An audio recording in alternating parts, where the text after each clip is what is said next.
Hey guys, welcome back. I thought I'd share a quick tip with you today. Tip of the day, remember those days? This is my favorite sugar cookie recipe, my favorite cookie recipe of all time. Even if you can't bake like me, you're gonna see.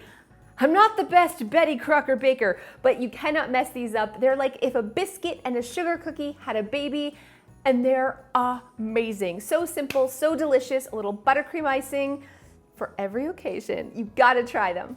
So for this AMAZEBALLS recipe, you're going to need 6.5 cups of flour, 2 cups of sugar, a teaspoon of baking soda, a teaspoon of baking powder, and some salt. Mix that together, then add 1 cup of melted or softened butter, it's up to you, 2 eggs, and the secret ingredient is 1 carton of sour cream. I know this sounds crazy pants, but just trust me that it's amazing. Now, I'm not using a mixer here because you really do want this to be just like blended, I guess. Blended is the word, really well, so I use my hands. It's sticky, but also kind of fun.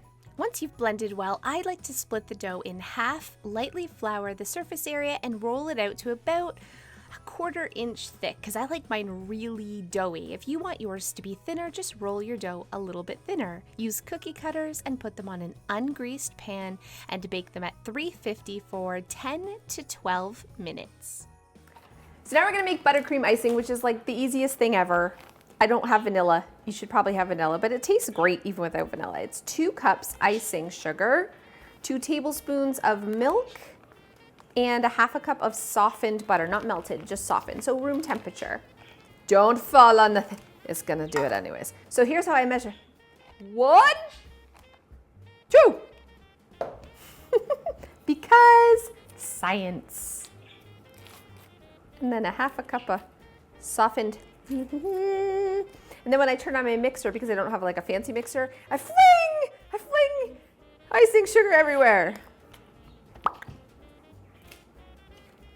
All right, go for it.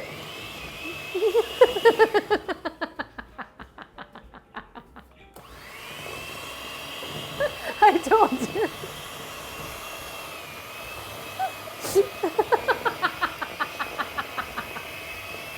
I am not Betty Crocker. How much do you think I flung on myself? I'm gonna, on the floor. I guess a 1/4 cup. Woo! If I can bake these cookies and make them amazing, literally anyone can. Whip it real good.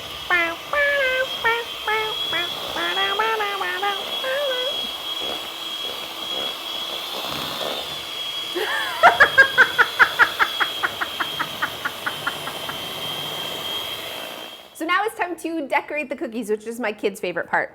I don't use different food coloring for the icing because we have so many different sprinkles, and I have them in my little decorating little kit here. And I love letting the kids take some to school. So they take a plain cookie to school, a little thing of icing, and then like a little cup of sprinkles. And at school, they can decorate cookies. Adorbs.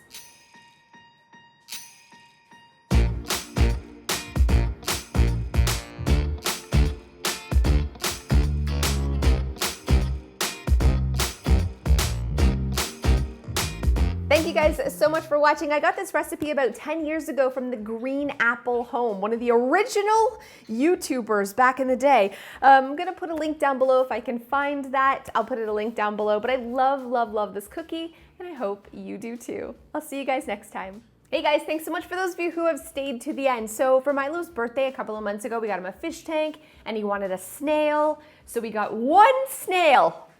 1 snail. Here's the thing about snails, which I didn't realize. Some snails don't need a partner to have baby snails. So we saw 1 baby snail like a month ago, maybe a month and a half ago. We were like, oh, we must have been pregnant or had 1 egg with it or something. Then we saw more baby snails, a different age, and now there's a bunch of egg sacs everywhere. It's crazy pants. There's so many snails. And Joe's like, we looked it up. We're like, what do we do? His whole fish tank's gonna be covered in baby snails. Apparently you have to crush them, which I am not doing. I will not do. But then we have a betta fish that's eating the baby snails. So fingers crossed, this is gonna work out. But right now, we have some We have some snail issues. I'm just warning you. Snails apparently can do it with themselves and make babies. I don't know how that works. How does that work? I don't know. I'll see you guys next time.